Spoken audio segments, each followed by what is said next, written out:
So our next speakers, it's two of them actually. It will be the entire PACD podcast. Peter Coffin and Miss ACD will be getting up and giving a presentation, and they bring their podcast is just charming. They talk about their life, they talk about politics, they talk about anti-imperialism and Marxism. They've done a great job exposing the synthetic left, and they've got Peter wrote a great new book on cancel culture, which is available in the back, and they're going to be speaking about cancel culture and synthetic left social fascism. So we're excited to hear what they have to say. Great folks, Peter Coffin and Miss Astronaut Cowboy Doctor.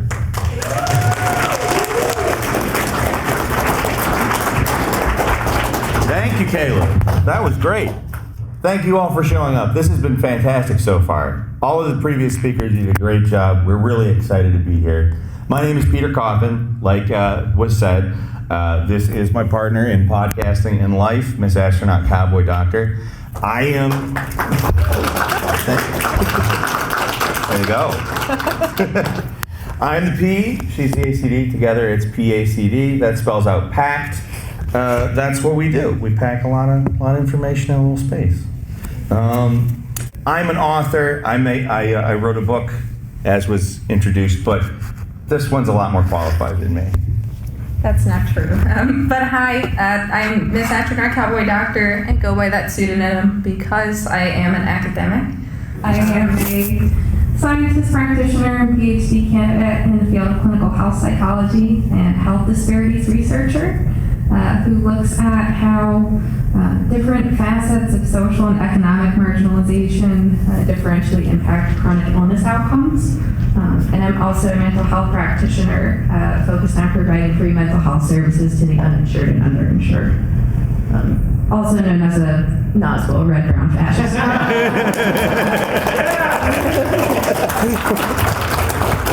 See, anyway, we're here to talk about cancel culture today. What do people usually think about when they hear the words cancel culture? The liberals! Liberals? Rad libs. Kamala Harris. If only. So, cancel culture is often regarded as, it has the word culture in it, and it is not that. It is certainly not a set of behaviors or artistic norms or any of that type of thing. And the way that Wikipedia defines it also is that it's a modern form of social ostracization. Now, it's neither of these things. You can get a little bit closer by going into the Urban Dictionary definition of it, which is the stopping of giving support to various individuals or brands, what have you. It doesn't have to be a person, by the way. It could be a brand, could be a famous person, could be a firefighter, could be anybody. If you say something that is against the hegemony, or if you say something that is against the social norm, or you do something that isn't, it doesn't have to be bad, it can be bad, but if it's interpreted as bad, you can be canceled. It is not just a lack of support either, it is more akin to a social death. That is the end of you. It's not simply a modern form of ostracization in which somebody is thrust out of social or professional circles. It exists as, in my opinion, a logical and necessary outcome of capitalist society, which depends on a market fetishizing ideology of neoliberalism for justification. Basically, everything in the world is commodified. Relationships and interactions have become transactionalized, even Uberfied in some various corners. But I think cancel culture is more of a subscription dynamic playing out in social spaces, basically transforming people into a mix of consumer, marketer, police, judge, jury, prisoner, and guard. It's, like I said, the consolidation and Uberification of these roles in society and a reward for keeping people in line. Why is it a big deal? Because it takes the focus away from systems and shifts it to interpersonal dynamics. Let's say you acknowledge the ruling class as an enemy. Maybe you might get canceled for that. It's something that, it might happen in a lot of different ways, but you can get into big trouble for that. We're going to talk a little bit about how that applies to Ukraine in a little while. It's a redirection of anger to an inappropriate target, and it allows the ruling class to look good as well as profit by maintaining progressive aesthetics. So before embarking on this connection to imperialism that cancel culture has, I first wanted to say that, talking about this social cultural phenomenon is completely useless and inconsequential if we don't connect it to the economic base of imperialism. And I know that probably seems like a far jump. Cancel culture, we think about Louis C.K. and Harvey Weinstein and these celebrities who may or may not have done horrible things. Caleb Maupin. And Peter Coffin.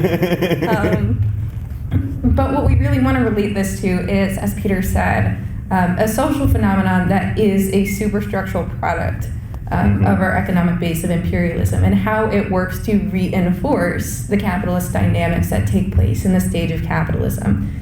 So before relating cancel culture to that, I want to bring out our good friend, Vladimir Lenin, defining imperialism through imperialism and the split in socialism, which has 5 key characteristics. We have the consolidation of monopolistic capital and cartels, trusts, and syndicates, and consolidating monopoly industrial capital in the hands of fewer and increasingly fewer capitalists. Then we have partitioning through big banks, dominating the world stage, and then the emergence of bank capital and monopoly industrial capital to develop finance capital, which... You're canceled. That's anti-Semitic. Well, finance capital that is used to partition the world economically and then territorially partition the world such that that's complete and just kind of re-arbitrated over and over again in the hands of finance capital at the hands of few countries. So how does cancel culture relate to that? Again, these things seem like they're pretty far away, probably at first blush, but as Marxist-Leninists, we like to approach things through a historical and dialectical materialist context. As always, when we think about dialectics, we think of 3 major things. One is resolving contradictions through synthesis of thesis and antithesis, and resolving those as society is constantly in flux, based on a specific set of historical conditions at any given time that's constantly evolving. And that's the second tenet of dialectics, is things always being in flux.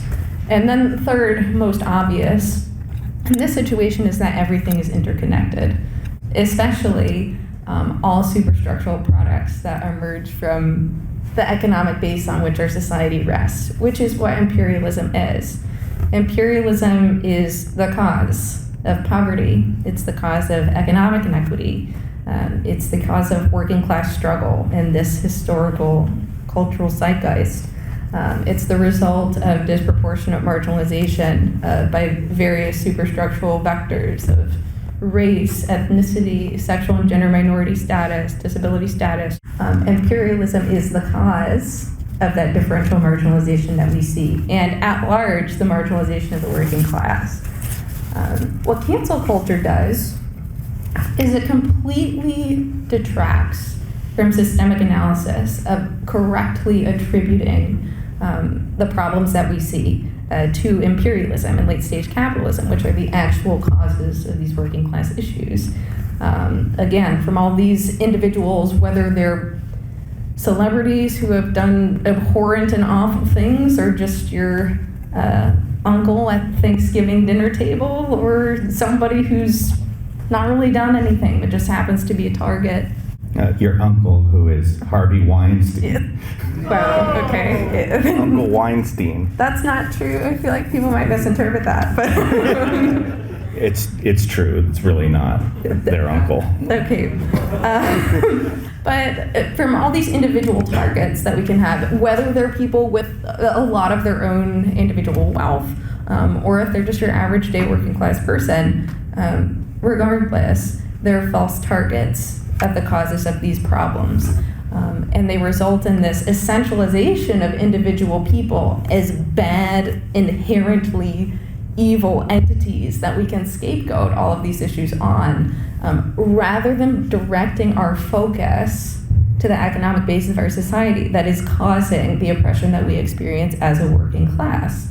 And that is so convenient to propose an individual market solution within our neoliberal empire that incentivizes condemning anything that contradicts the mainstream narrative. It's promoting moral superiority over material truth. That's not to say that people that have been canceled in the media are anti-imperialist heroes or even good people. A lot of times people are canceled in our social cultural zeitgeist for doing negative things. But like your uncle. And there are also people who are canceled because they're challenging the mainstream narrative. And another way to think about cancellation is thinking about the way that people are discredited. Like Kyiv Maupin, for example, is Russian state-affiliated media.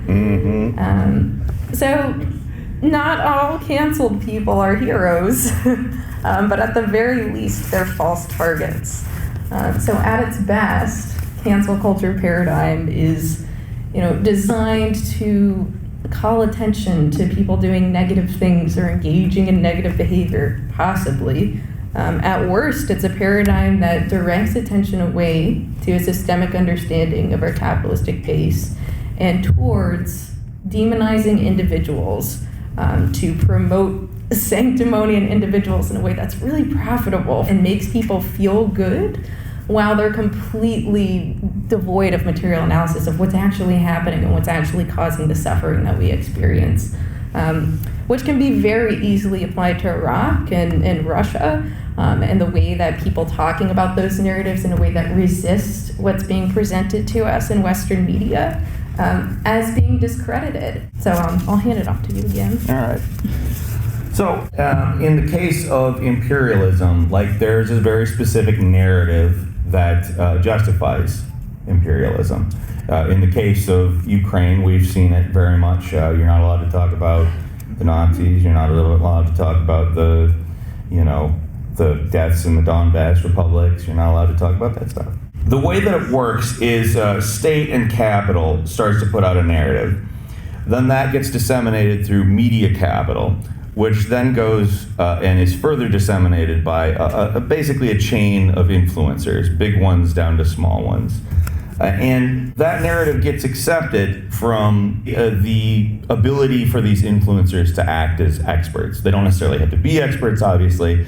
I'm pretty sure you've seen somebody tweet about Ukraine from a perspective that they labeled as unquestionable fact that then came out to be wrong. We will talk about a very specific one in just a second. But what happens is if you contradict that narrative to one of these levels of influencers, or it will end up causing them to push back, because that is their reputation as an expert on the line. The incentive then is to make you look like a bad person. It's to make you look like you can't possibly know what you're talking about, that you can't possibly be a reliable source, that you are a bad person, you associate with bad people, you do bad things, because they don't have an argument against the factual thing that you're saying.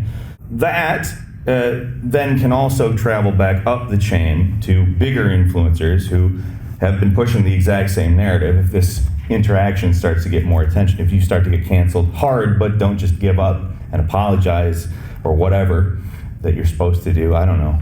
You have the rejection of this narrative, the established narrative, and that makes you a target. Like I said, these are market incentives. The reward for canceling you is given in the form of attention, metrics, engagement, ultimately social connections.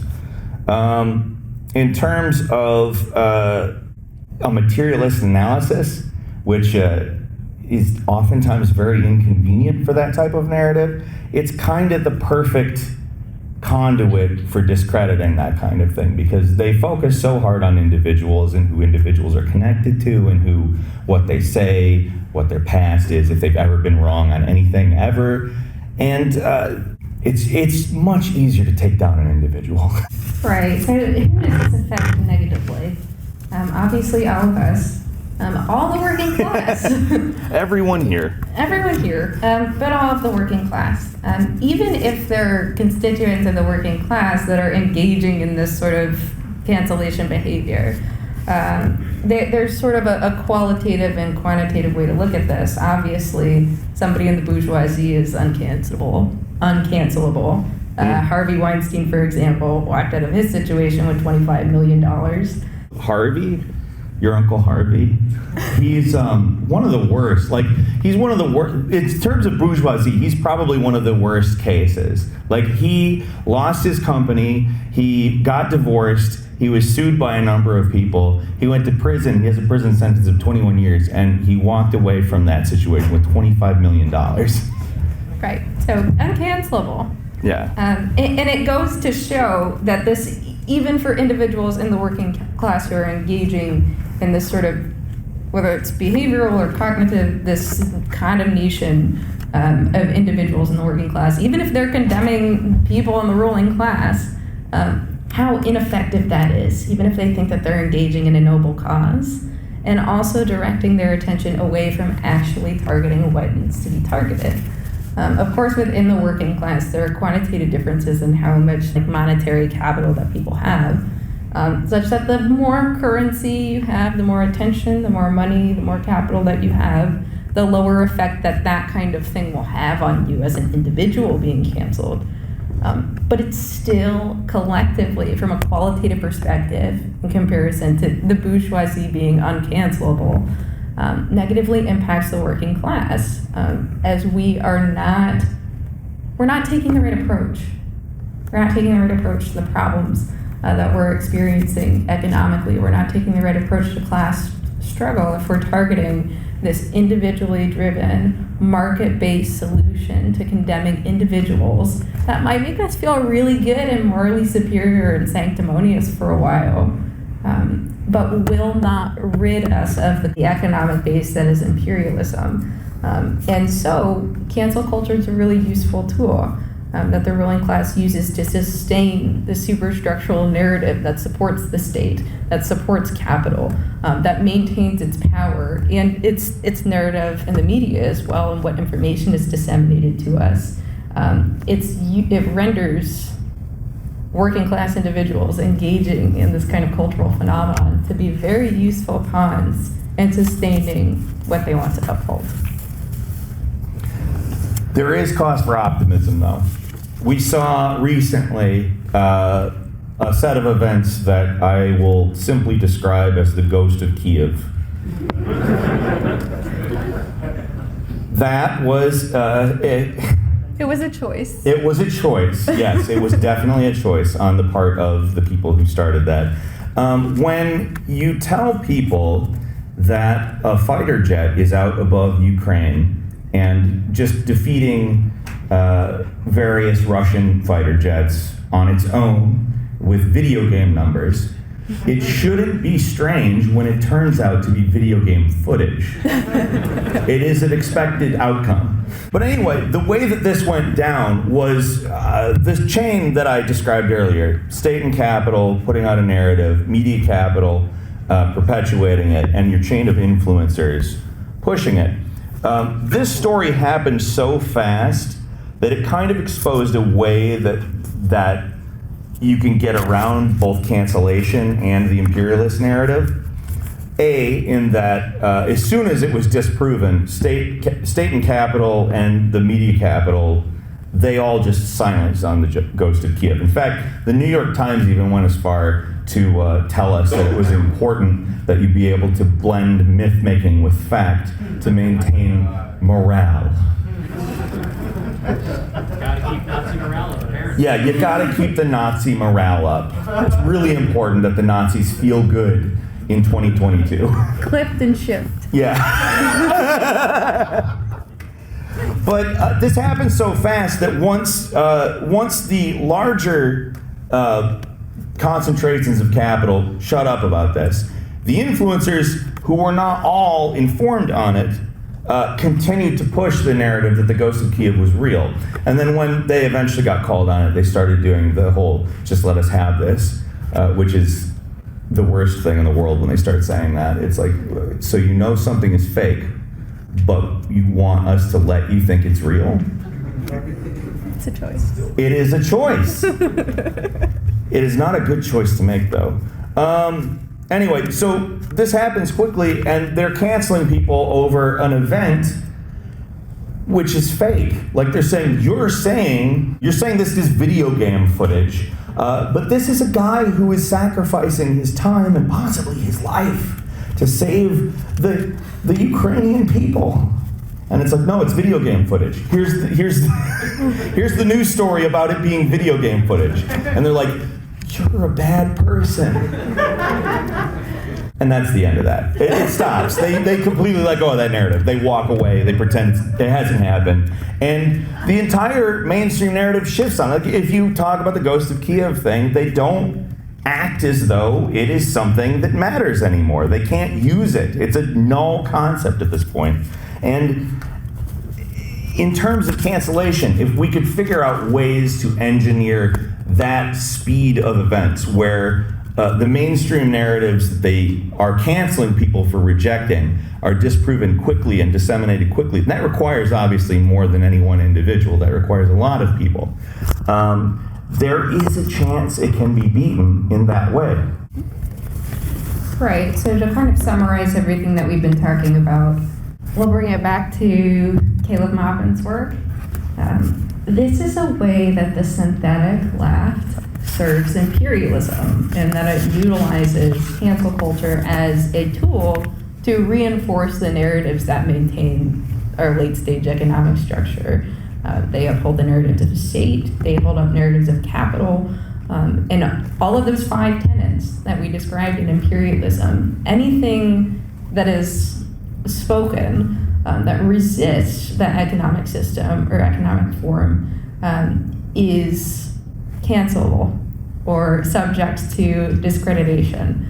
And so what can we do in this? We don't want to propose this sort of individually oriented solution because the problem is individually oriented.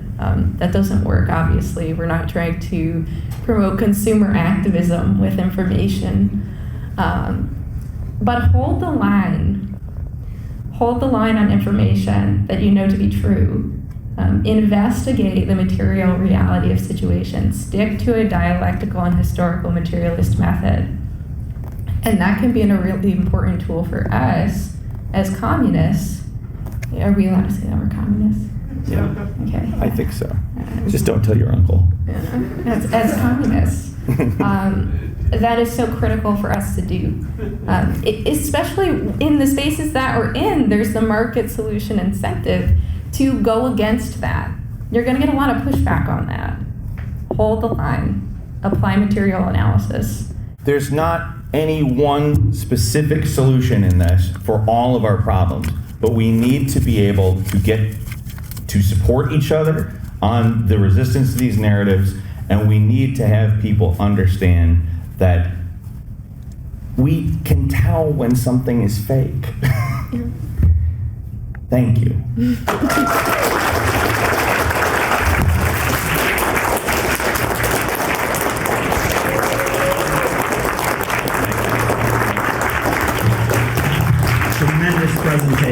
Tremendous presentation.